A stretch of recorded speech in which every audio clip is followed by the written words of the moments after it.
For this presentation, I'm going to show you a Greek Neolithic house that was not annotated when the building was modeled, because it was out of the scope of this project.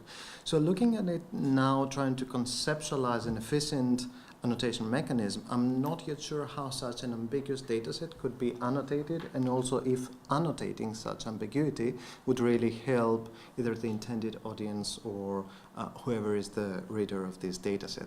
So just a few things about the site. It's a Middle Neolithic site dated from 5500 BC in central Greece. It's a low mound formed after successive layers of habitation with structures built on top of each other.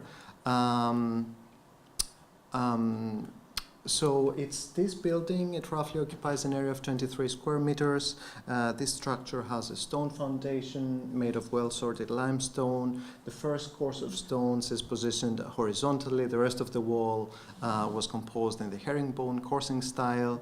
At the south side of the structure, there is a large opening about 2 meters wide. Cobbled floor, often interrupted by circular areas cut into the floor. Probably they were used for storage pits or facilitated the positioning of posts to support the upper structure of the building, but really we have no idea. So there is an open fire as well. So there is lots of ambiguity about almost everything. And this is because of the availability of the surviving evidence, as well as other things that we can discuss later. So for the visualization of the building, I studied field notes, drawings, photographs, preliminary publications, archaeological parallels, ethnographic comparators from nearby villages, so trying to merge all different sources and ideas to create the reconstruction. So the dataset has really several ambiguities. We have not a good idea about the original height of the building, the height of the superstructure, if there were any other openings apart from the main one, and where they were located, how was the roof constructed, how was the roof supported, and so on and so forth. So based on indications from other sites, as well as the consulted ethnographic comparators, the stone foundation, for example, probably had a height of about 40 to 50 centimeters. However, evidence from the underlying structures may suggest the foundation even higher than that, probably even a meter. So I don't know if a slider with which users could give different heights to the stone foundation and see how their choice affects the rest of the architecture could work. For example, highlighting the stone foundation to indicate the current state of preservation, or using another mode of rendering. So for example, rendering stones in different colors to indicate the reconstructed elements.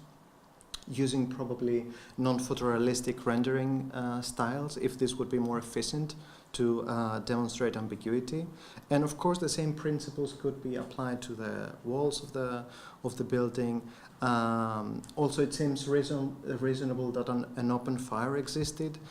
So in this case, an interesting heuristic source that indicates that there would be an opening in the roof would be these clay house models. So would a toggle on and off button for the roof opening would work? Could this be accompanied by images, for example, of these clay roof fragments that justify the decision of including an opening in the roof? I think in this case would also be interesting for users or for readers to see how such changes have an impact in the interior of the building. For example, an opening in the roof would have let more light in. So by changing the outside, changing elements of the architecture to see how this affects also the interior. And of course, surprise, the roof has the same problems, different roofing structures, and I can see ways of having users choose between the different roofing styles and moving from the non-photorealistic to the photorealistic rendering, and from outside views to inside views. But at the same time, I'm not sure if this is feasible for the more than 30 structural models I produced to deal with the ambiguities of the dataset. And it's not only the 30 different models, but primarily how each of these decisions affect all the others. And I'm not going through that. So, I'm wondering if this way of annotation would work, and if there would be any point, given that there is so much ambiguity. and my time is over. It is. Some extra time. No, just 5 minutes. No, but I put the timer, not the stopwatch.